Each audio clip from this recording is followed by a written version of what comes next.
Okay, good evening, dear hearts, and welcome to another episode of the Inner Dance Show. And supporting us in a return to Sacred Flow, we have a very special guest indeed. We have the wonderful Lucy H. Pearce, who is joining us for an hour today. And I had the real honour of attending a couple of Lucy's workshops at the Witches' Revival in Lancaster last year. But, to give her a proper introduction, Lucy is the author of multiple life-changing nonfiction books, and I have several of them on my bookshelf already. But three of them are Nautilus Award silver winners, including Medicine Women, Burning Women, and Creatrix, She Who Makes. She's also the founder of Womancraft Publishing, and her new book, which is sitting in front of me, Crow Moon, is also #1 in shamanism and the hot new releases on amazon.co.uk.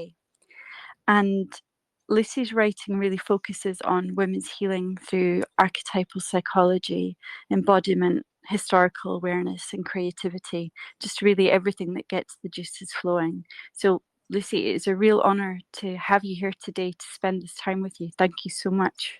How are you today? Very good, Caroline. Thank you. Really excited actually because tomorrow is actually the Crow Moon, which is the March full moon. They have many names, but Crow Moon is one of them, and so it's going to be the first Crow Moon that my Crow Moon is out. So it's really exciting. Well, that's perfect synchronicity, isn't it? It's wonderful. So, yeah, it's just an amazing new book that you have out, and I'm wondering maybe you could just take some time to chat to us about the process in writing it, and maybe picking out some of the glorious details of your journey and of the book itself.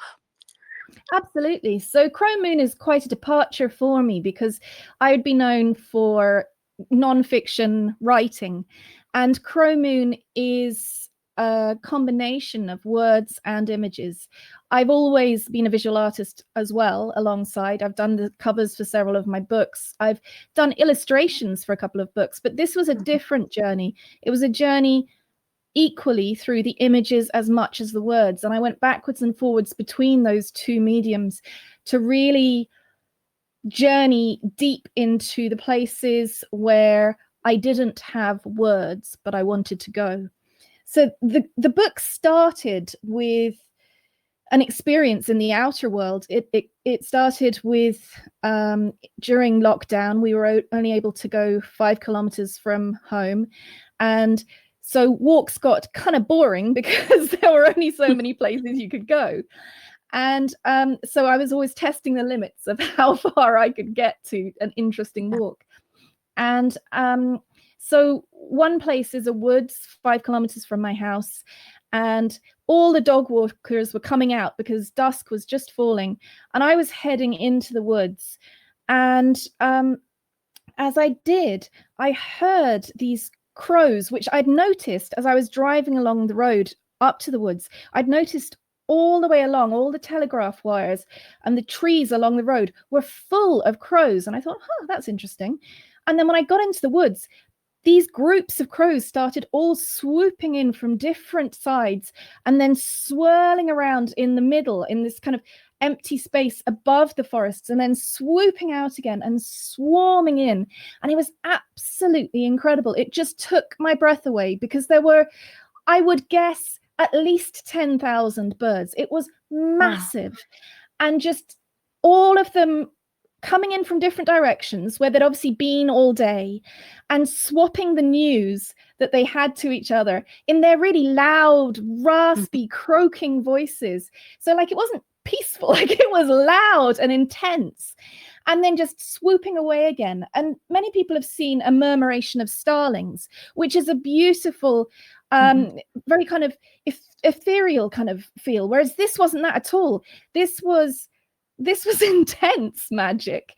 And I just couldn't believe that the whole town wasn't there watching this spectacle. It just was so extraordinary. It felt to me like almost witnessing the migration of wildebeest or something. It was epic. And then after about 2 minutes, they settled in the trees. They cawed to each other for another 30 seconds or minute, and then complete silence. And I was left there by myself. It was almost completely dark at that point, except for the moon shining in the sky. And I just thought, was that real? Did that just happen? And there was no one to compare notes with. There was no one to say, did you see that? It was extraordinary. It was like going through a portal to another world, being transported, and then just clicking back out into everyday world. And it was just incredible. So the first thing I did was to race home and to ask everyone I knew, have you seen this before? And most people said, no idea what you're talking about. A couple of people said they'd seen something similar, but not that big. Mm-hmm. So then I went onto the internet and Googled, like, what is this? And so the first thing I learned was these weren't crows, they were rooks, part of the crow family, the corvid family, but not actually crows. And that this is something that happens usually in urban areas from kind of October through to late February, early March every year. Rooks in Europe and crows in the US gather together in large groups during the wintertime for safety and warmth, usually in urban areas, in wooded urban areas. And they do this, they travel up to kind of 15, 20 kilometers from their various staging posts that they feed and socialize in during the day, and then come together at dusk every evening. And so these roosts are many, many times larger than, like, we live next to a roost for their summer nesting, and there might be 50 to 100 rooks there. But this is where all of the rooks from one area gather in one place every evening. And so I still can't believe when I see them gathering there, and I see them getting closer and closer. Sometimes I'm driving up the road and the group will be coming from my village up with me. And, I'm literally going as the crow flies. And I'm just amazed that people aren't stopped in their tracks by this natural wonder of the world that happens on our doorsteps, because so many people go on safari, they go to swim on the Great Barrier Reef, and for so many of us, like, wherever you are, when you start noticing rooks and crows, suddenly you notice how common they are. They are everywhere. They are on your roof, they are on the pavement, they are in the fields, they are in town centers, in car parks, perched on cars. Like, they are everywhere. And yet, although they are that common, there is something that humans have been fascinated about with crows and rooks and ravens, the whole crow family, since our very, very early history. Like, we have cave paintings of half human, half bird characters. We have ceremonial burials of people with crow feathers. We have crows appearing in myths from ancient Greece through to the Norse myths, the ancient Irish myths, even in the biblical myths, we have the raven and the dove. Like, they are meaningful to humans, more than just being a bird, a normal black bird. They have some deeper meaning. And so this is what I wanted to start to explore. Why do they have such an effect on us? Now, science can tell us probably it's partly to do with their intelligence. They are some of the most intelligent bird species. They can do a huge amount of things that humans can do that other creatures can't. So we recognize their intelligence. We admire their intelligence. So absolutely, that's something. You can build a relationship with a rook or a crow in the way that you might not be able to with many other birds. But it's far more than that. There is something mythical, mythopoetic about the crow family that makes us feature them in our stories, in our myths, in our sense of what it is to be in this world, and how we understand ourselves in this world, and how we understand ourselves in relationship to nature. There is something there. So I followed that thread. Mm-hmm. into what became Crow Moon. Another thread that I followed into Crow Moon was about 6 months to a year after that experience. I attended an event created by a wonderful local arts charity here called Greywood Arts, and they were creating a lantern procession. So the children had been making lanterns all week out of willow and paper, and then all the families and the local people gathered to carry these into the woods.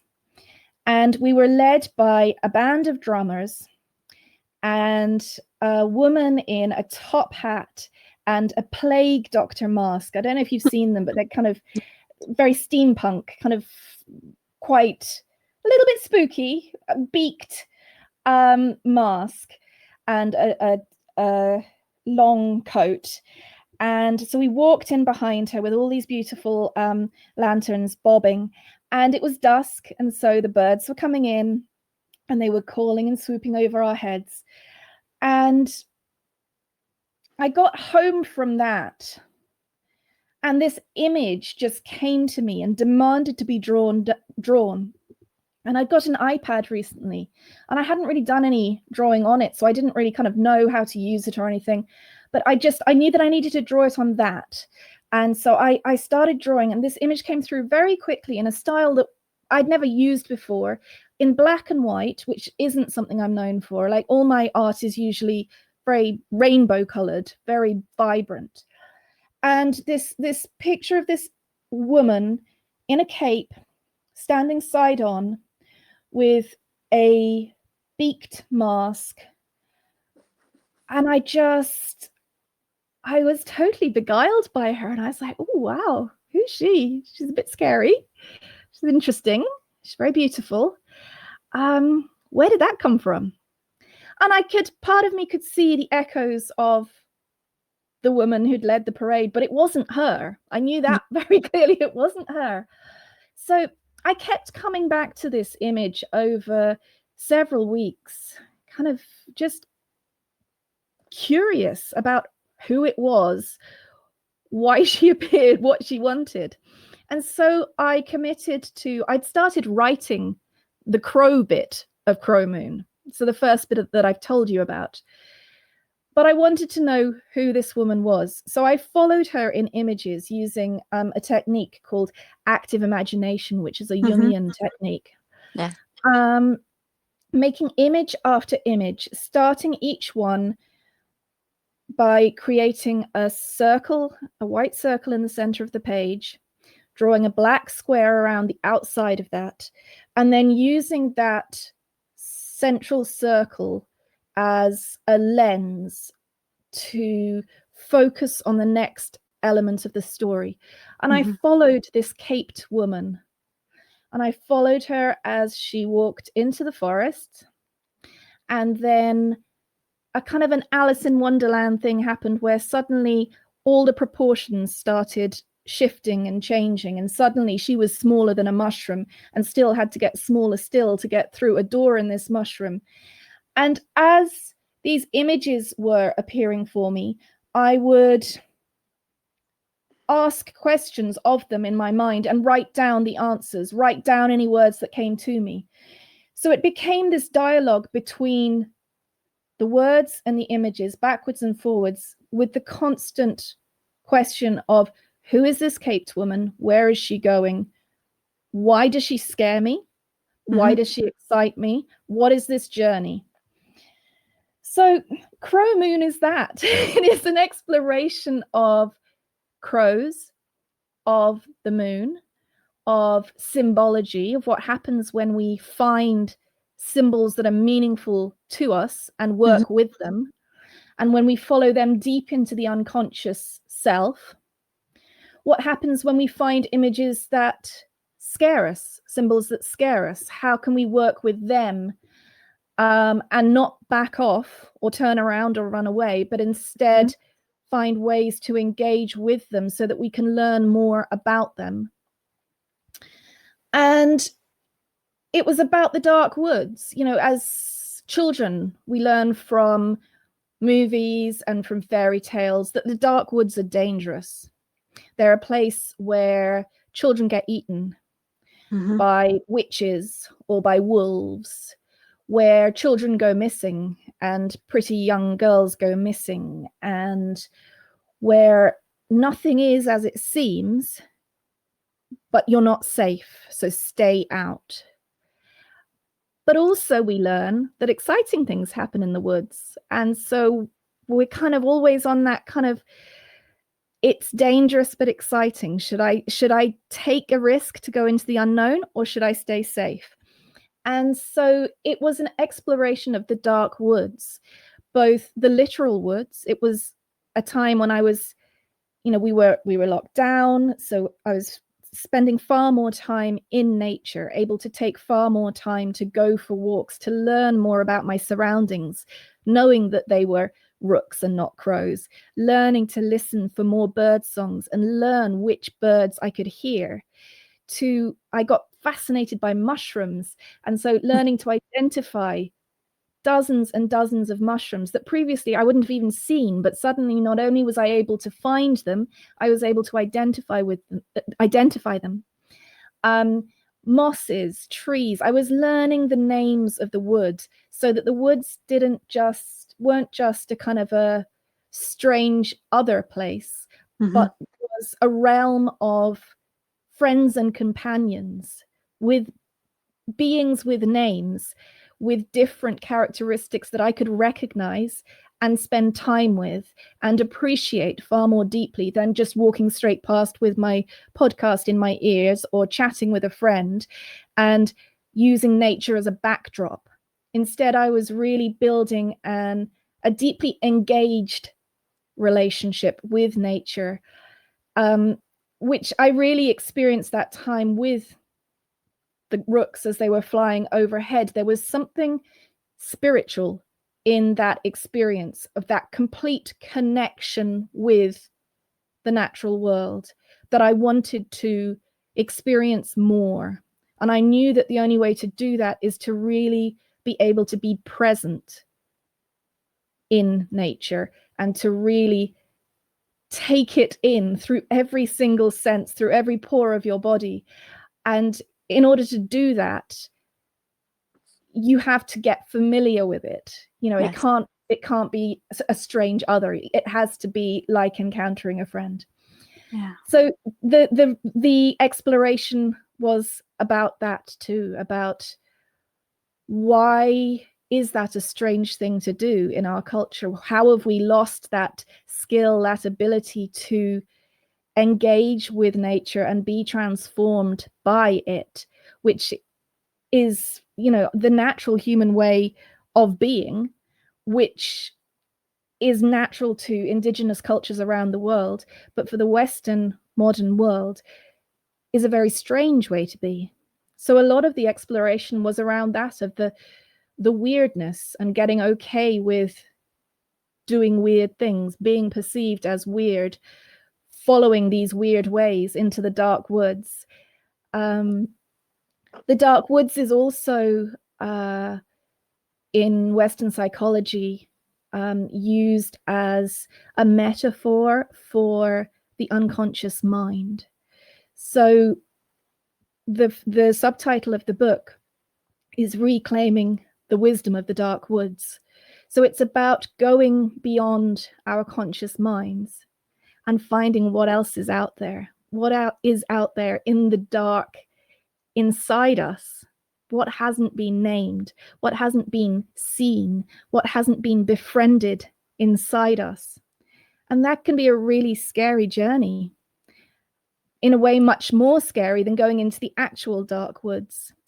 So there was this constant intermingling of these two journeys, the journey of engaging with and befriending the outside world, learning to name it, but also following that strange hooded dark character into my own dark woods, into my own depths, to find out what my relationship was with her, who she was, and what she meant to me, and why she scared me so much. Yeah. Wow. Well, oh, Lucy, I have to sort of name what a breathtaking initiation that the rooks invited you into, and the courage to follow them, to follow yourself, to follow this cloaked woman into the dark woods. I mean, what an epic adventure. And I have to say, you know, having used active imagination for my own movement research, but something of, well, I'm hearing your passion, but I'm hearing of the of eros, you know, the erotic, and really how you were coming into conscious relationship with all of the creatures within the dark wood, within the forest, being able to accurately name and witness them, and how you're really coming to life by exploring what's in the shadows. Mm. I think it's just a beautiful piece of research that you, of living research that you are embarking on. Thank you. It was really, really scary to do. Yeah, that. Because it was so weird and so strange, and it was so Mm-hmm. it was a challenge I set myself. Like, no one outside me was wanting me to do this, needing me to do this, expecting anything. But for me, it was, as each of my books are, is a part of my psychological development, an Yes. initiation of self to reach beyond how I have always been and into the unknown, and dare to do or say or name something. Usually it's to name something that has been unspoken and unspeakable for Yeah. me. Yeah. And I can't express how terrifying that is. Mm-hmm. I'm sure people, because I'm very prolific, I create books. It's seen as quite quickly because I usually have a book out every year to year and a half.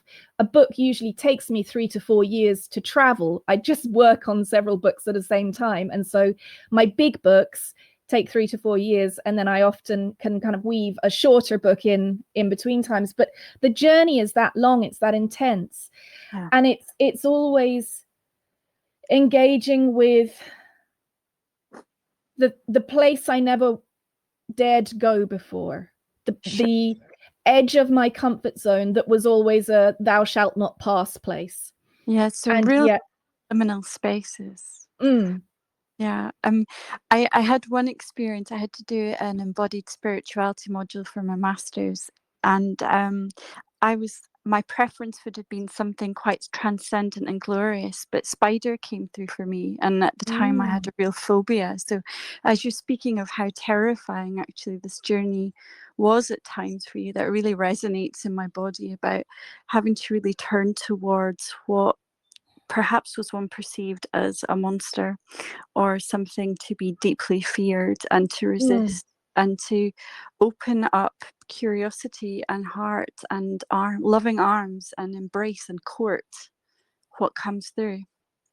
Yeah. And you see, for me, I'm not sure a spider ever would be it, because I don't really like them, but I've never been like totally drawn to them either. Whereas the Yeah, interesting thing about each of the things I've written about is that they are things that excite and terrify me in almost equal measures. yeah, And so yeah, it's been like something that I've always wanted for myself, or I've always wanted to be able to express, but I I can't even go there. yeah, And so it's this kind of really strange dual experience yeah. of terror and passion both. Absolutely. And I guess that, I mean, that's probably what Jung was speaking about that, you know, that tension of the opposites. But there's something about that blended consciousness where we need enough, I don't know, peace within ourselves to do something, at the same time enough somatic arousal, you know, enough fear where charge and transformation can take Mm, place. mm. Yeah, Yeah, that's a really good way of putting it. And the other kind of piece of the puzzle for me has always been, I mean, Jung talks about synchronicities, yes, about things that are yes, very active for us in the psyche suddenly yeah, emerging spontaneously out in the world somewhere and being deeply meaningful. And that has been a very, very important part of my life. And so, though each of my books has No, that wouldn't be quite the right way to put. Okay, each of my books has started with usually an experience like the Rook experience. Mm-hmm. It's started with something out in the world that triggers something inside that is ready to Yes. come to life, that Yes. I may have been avoiding or evading for many years. And it's as though that external, what I call initiatory experience, Mm-hmm. gives the final kind of burst of inspiration, lightning, power Mm-hmm. to say, now's the time. This is Yeah. your opportunity to step through this door, to face your fears and to go with it. And it takes that extra external thing to activate it. So the thing has always been there, it's been bubbling, it's been Yeah. dormant, it's been present in some way, but it Yes. takes an external thing where I say, okay, yes, now is the time. I will commit to this. I will commit to exploring it, following it, daring to see where it takes me. Beautiful. And again, what an initiation. I haven't had anything quite as remarkable as you have, but I was at Avebury last year at the Stone Oh. Circle, and there were about I don't know, maybe 200 rooks who they did their sort of kind of their murmuration and just from nowhere. And I'd never seen anything like it before. But whenever I go to stone circles, I'm always struck by they seem to be the guardians of these really sacred spaces. Mm. And in the same week, I went to Stonehenge, and we went to we had a private tour, so we were allowed to go inside the actual circle. And there were rooks there, and one of them's called Albie, and he sort of keeps one of the tour guide's company. But Mm. what I found really striking was when I was reading in your book about how the members of the Crow family they're found everywhere except in Antarctica, but the guide at Stonehenge said that there's lichen all over Stonehenge stones that's only from Antarctica, and they've no idea how it got there. And here are these rooks that are, I don't know, there's for me there was just, I found that quite synchronous that I was reading that in your book. That is fascinating. I've Yes. never been to Stonehenge up close. I've driven past it, and obviously I've seen Yeah. a gazillion photographs and videos of it, but I've never actually been up close. I went to Newgrange during lockdown with my family. I'd for a couple of years, I'd say 5 or 6 years ago, they live streamed the winter solstice sunrise at Newgrange. Just to for people who don't know Newgrange, it's up just kind of north west of Dublin in Ireland, and it is about 2,500-3,000 years older than the pyramids. Wow. Was only properly rediscovered kind of around the turn of this century. Ireland is full of kind of strange moundy kind of things, which local people have always kind of respected as being spiritual, supernatural places of the fairies, places you left undisturbed. Yeah. And so they kind of they let's call it renovated it. They pulled off all the grass and the mud off the top. They rearranged all the stones to make it look how they thought it would have looked at the time. And it was used as a burial chamber, they think. And it's aligned so that, and there are many of these in this place called the Boyne Valley, but this is the kind of the grandest, I guess. And it's aligned so that when the sun rises on winter solstice, it goes through this very, very narrow, it's called a light box, just above the doorway, and it makes this beam that goes all the way through, hits the back wall, and it only lasts for a couple of minutes, and then it's gone. And so they think it had something to do with their ideas of death, birth, rebirth, and was just so carefully crafted. There was nothing accidental about this. So I went. I used to when they did it on the live stream, I kept my kids home from school that morning so that they could see this, because this is such an important part of our heritage here. Yes. And then during the lockdowns, we Ireland was kind of locked off from the world, and so we had no tourists, and so they made Newgrange free of charge to Irish people to go and visit. So I took my kids, but obviously because it was plague times, we couldn't go inside. So I was very, very fortunate to go last November with a dear friend who is also an author at Womancraft. I met her via Womancraft, and she's written 3 books for us. The first is called Sisters of the Solstice Moon, and it's all about these 13 priestesses who come from all the corners of the earth at the fall of the matriarchal era, to bring their wisdom, to bring their ceremonial gifts, to do a big ritual to because they know that matriarchy is falling and patriarchy is coming, and so it's a way to kind of lock together their powers, which will hopefully be found and released one day in the future. And so she has done a lot of traveling around the world. She's in her late 60s now, been to many, many megalithic sites around the world. And so she was over here in Ireland, and it was just wonderful to go there with her. And she feels like someone who I've known in many lifetimes. Very special, wise woman, and very dear friend to me. So we got to go inside and stand in the absolute pitch darkness of this 5,500-year-old ancient stone place. And then they do a simulation of what it looks like. So the light just starts to emerge, and then it hits the back wall, and just, it was magical is the only word to describe it. And we were just stood there hand in hand, just squeezing each other, just that we were able to witness this ancient magic that has happened, not every year, because obviously many years here in Ireland it's very cloudy, but has happened a time and time again over 5,500 years, and been witnessed by very few humans, and just how fortunate we were to be there and to see that. Beautiful. Oh, I'm delighted for both of you that you were able to know it so intimately. And I don't know, maybe you've been there in other lifetimes and other lifelines before. It, for me, it's never coincidental when we're in the perfect constellation with the right person or the right people in the right moment. Wow. You've got some really striking life experiences that really inform the unfolding work that you write about, that you create images about.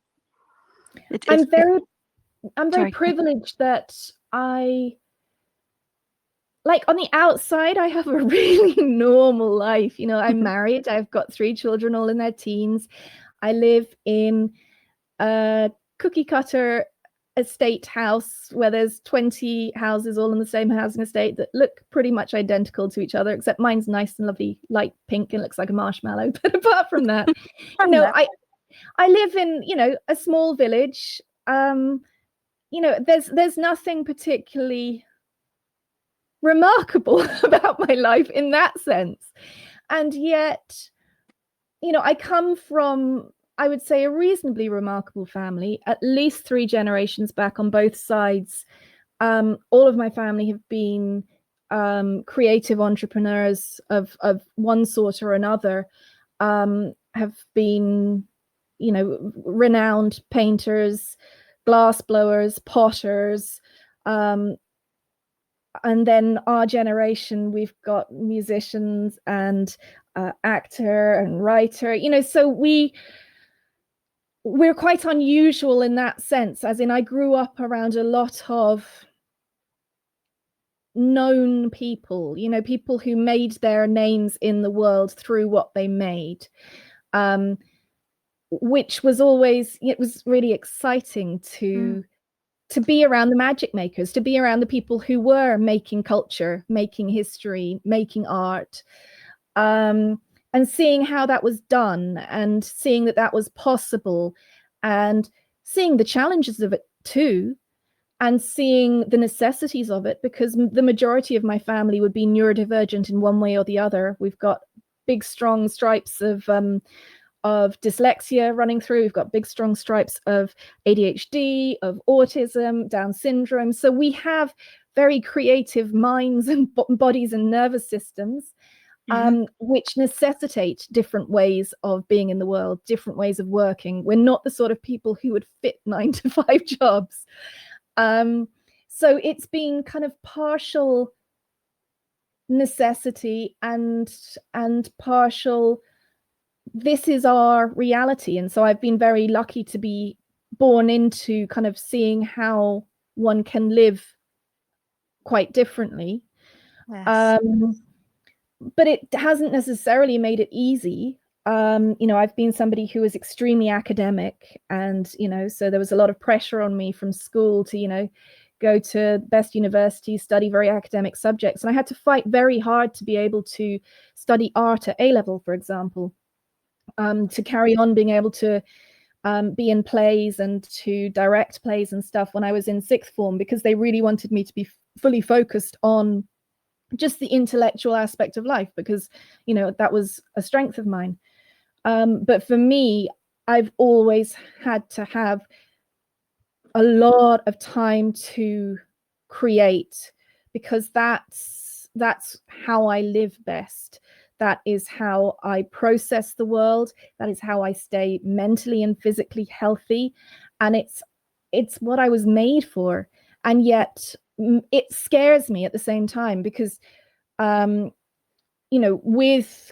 a creative mind comes dark places as well, comes strange gifts, dark gifts, as well as the ability to create a painting. And so when I was in my late teens, that started to freak me out a bit too much, and what I really wanted to be was normal. So I shut all of that down, because I thought I'd made the connection between my creativity and my strangeness, my weirdness. And in order to fit in, I knew I needed to shut the creativity down so that I could fit in and live a normal life. And so I did that for many years, many of the most miserable years of my life in one sense.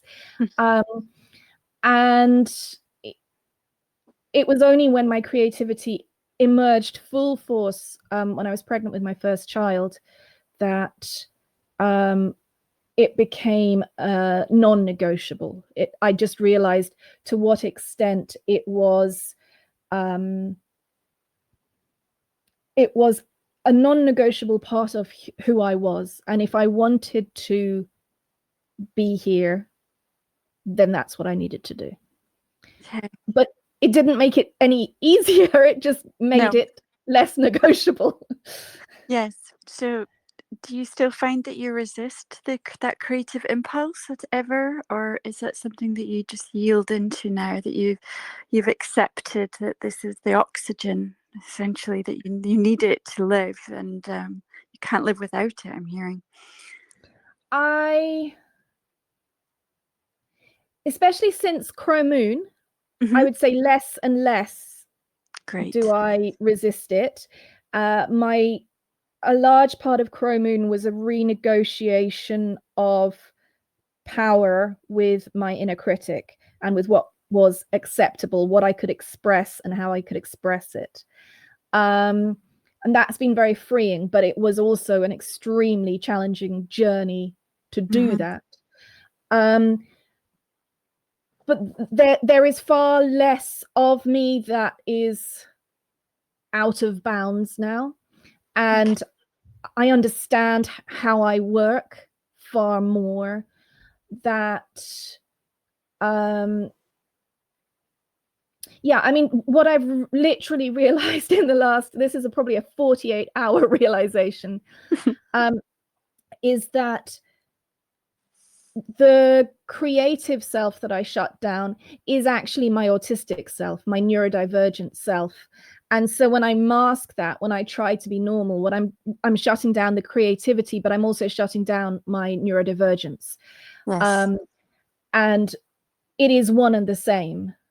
Yes. And I would add my magic is a tricky word, whatever one understands as magic to be, but the unseeable, unknowable energetic that engages us with worlds beyond us, that is also part of that puzzle. And I shut one down, I shut them all down.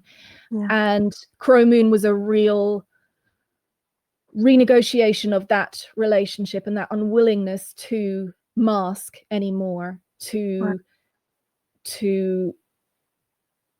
it was a dropping of the mask. And what was really interesting is that when that happened with one, it happened with all. And so I feel like I'm stepping into a newer space in which I can expand further, creatively, energetically, feeling more rooted, safer perhaps than I ever have, even though my work is getting weirder. Yeah. That's the real irony. My work is not getting safer, and yet No. I am feeling safer somehow. Yeah, well, you're feeling safer, and absolutely, I have to say, Lucy, what you're saying really resonates. I'm neurodivergent, and I guess I had never really looked at it in the way that you've sort of named and framed it there, but something about the masking, and actually it's the fully embracing my creativity, which is absolutely how the expression of my autism shows herself. And it's such a beautiful stage of your journey that you're speaking about, and how you're feeling so much more rooted, so much safer to be as weird as you are. Because to me, weird was always bad. You Yeah. know, I was called weird a lot at school. I Yep. was bullied a lot at school, and I learned to shut stuff down to stay physically and emotionally safe. I mean, what I realized, like, I was privileged to go to boarding school, and that was partly through earning a scholarship in order to get there. And you know, boarding school was great in that it gave me a lot more creative opportunities that I wouldn't have got elsewhere. It also got me into an emotionally safe place where home was not an emotionally safe place that I could be at that point, and I knew that. So it did both of those things. But as an autistic teenager, when you don't know you're autistic and nobody else knows you're autistic, what words do you have? You have the words odd and weird and weirdo and fruitcake, and they get bandied around quite a lot when, you know, as a teenager, those early years of your teens, fitting in is everything. I've got a 14-year-old now, and, you know, she just went to a disco at the weekend, and seeing the pictures, like there were, I don't know, 400 kids there, and all the boys wore exactly the same clothes, and all the girls wore exactly the same clothes. And it's that need to fit in, because if one tiny bit of you is wrong, you get hammered at that point. And I was in boarding school where I couldn't get away from that. That happened during the day. It happened at night. There was no time when you were safe. No. Wow. And here you are. I'm feeling my heartbeat just pumping in my chest. I can feel my temperature rising in resonance with you. You are such an inspiration, Lucy, and not only to me, but to thousands and thousands of people around the world. And I know we're coming up to the last 10 minutes, and I wish I could speak to you for hours and hours, and hopefully at some point, maybe in the future, I can. But, you know, for those of us that maybe are resisting their creative impulse, or for someone who's yearning to be that artist, or to start their writing project, you know, do you have any sort of advice that you could pass on? Well, I guess the first thing I would say is, why do you want to write? Because there are many reasons why we want to write. And it might be simply to get memories down, or it might be, you know, that there's an article that you want to write about something. And so that's one form, two different forms of writing. And, you know, they don't necessarily require you to do enormous deep dives into your soul, like the sort of writing that I tend to do most of the time. So if that's what you want to do, then what I would say is do it. Go do it, put your pen to paper and start, because getting stuck in our heads is such an easy thing to do. We overthink things. We think we can't write something down until it's perfect in our heads, or we don't know where to start. If you're at that stage with anything, you have a project calling you, or something that somebody's asked you to do and you've said yes to, start. Stop thinking, start. The start that you make now doesn't have to be the start of the piece. It doesn't even have to be included in the piece, but you have to get somewhere from, like, the distance between yourself and ink on the page is the biggest distance, the hardest thing you're going to have to do. So you might as well just do that right now.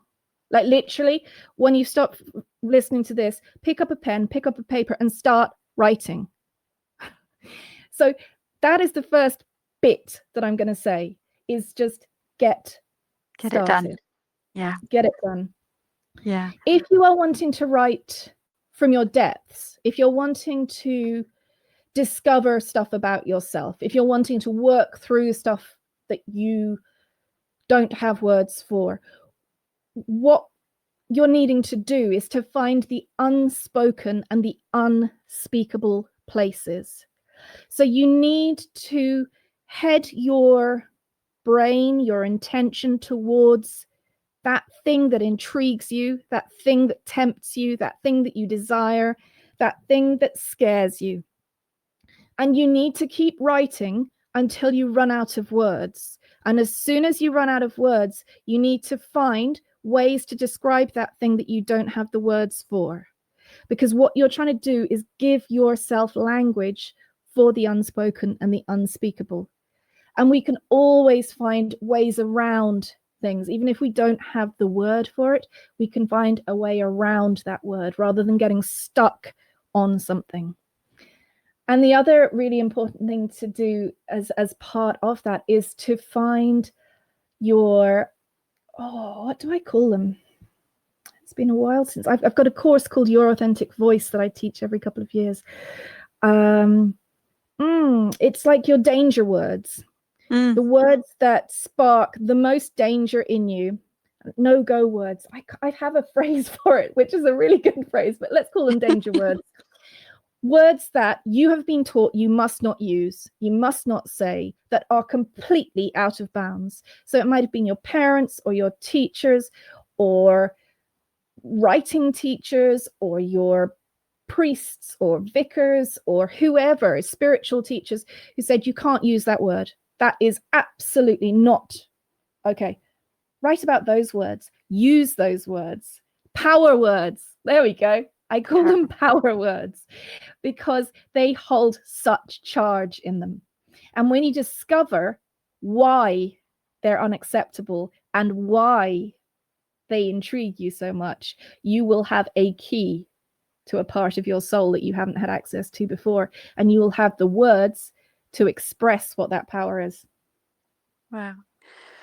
Wow, such potent advice, Lucy. And I have to say, after doing the workshops with you last year, and you'd spoke about, what are you wanting to write? It doesn't have to be a novel. It could be an article. It could be a blog.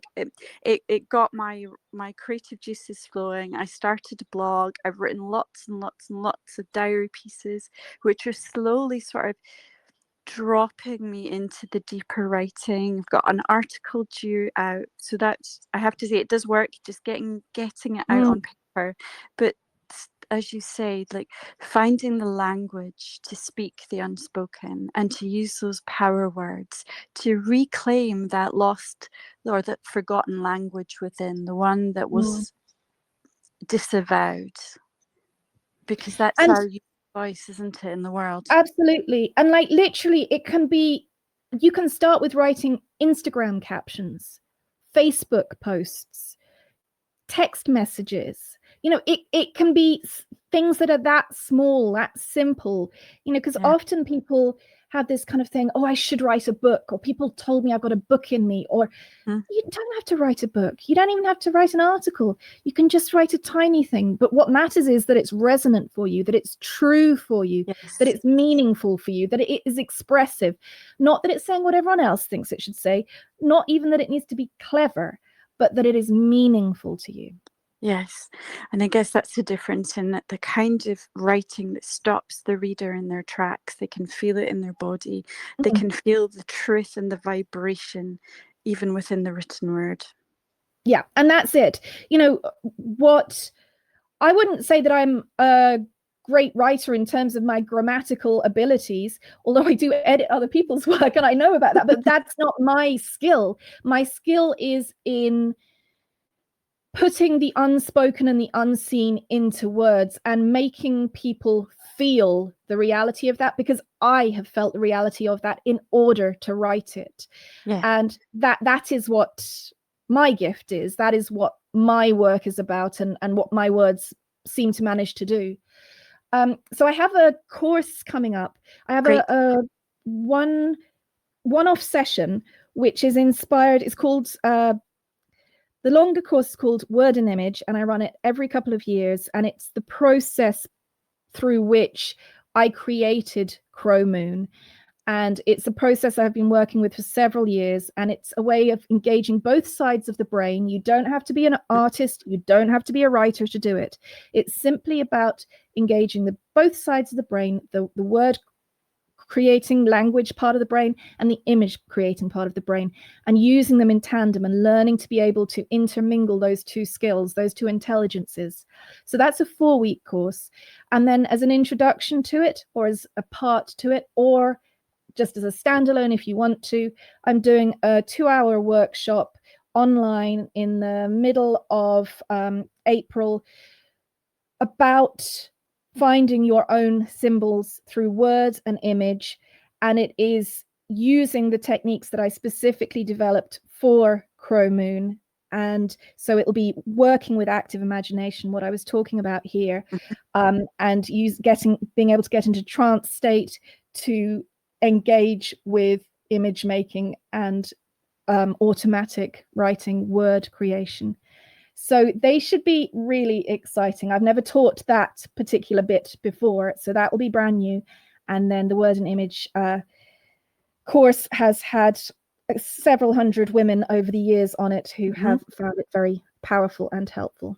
Amazing. They sound brilliant. I'll be signing up for those for sure. So for listeners, how would they find out about that? Do you have a website, Lucy, or your Instagram? Yeah, I have a website, lucyhpearce.com, where information on that is. And I'm at Lucy H. Pearce on Facebook and on Instagram. Instagram is my thing of choice.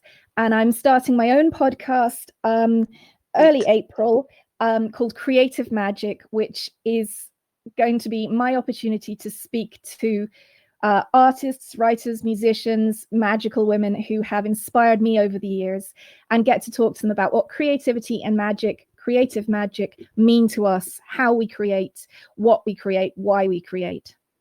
Brilliant. Well, that will definitely be worth tuning into to listen to that, and all the very best for that. I have to Thank say, you. you've been such an inspiration for me on my journey so far, and I'm sure everyone who listens is just going to be feeling their adrenaline and their curiosity piqued. And I encourage everybody listening to check out Lucy's work and the courses that are coming up in the upcoming podcast. Lucy, thank you so very much for your time and just to take us on a journey of discovery in this last hour. It has been magic. And thank you, really. I'm just honored.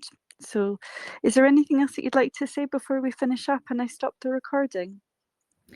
No, just thank you for this time, Caroline. And I will be in Lancaster again this August. So, along with a couple of other of our Womancraft publishing authors. So, we will each be teaching and speaking there. So, do come along if you are in Lancaster the weekend of the 9th of August. It'll be lovely. We'll have the Womancraft publishing stall, all our books. And yeah. Brilliant. It's great that you're going to be back there again. Hope to see you there. Listen, thanks once again, Lucy. I'm just going to stop the recording now, okay? Okay, and Okay. then we'll just quickly say goodbye after that. Okay, right. Thank you so much. Well, dear hearts, what an amazing journey with Lucy H. Pearce. If you haven't done so already, please buy her books. They are amazing. Check out the courses and keep an ear and eye out for her upcoming podcast. But much love to you all, and I will speak to you next week. Take care.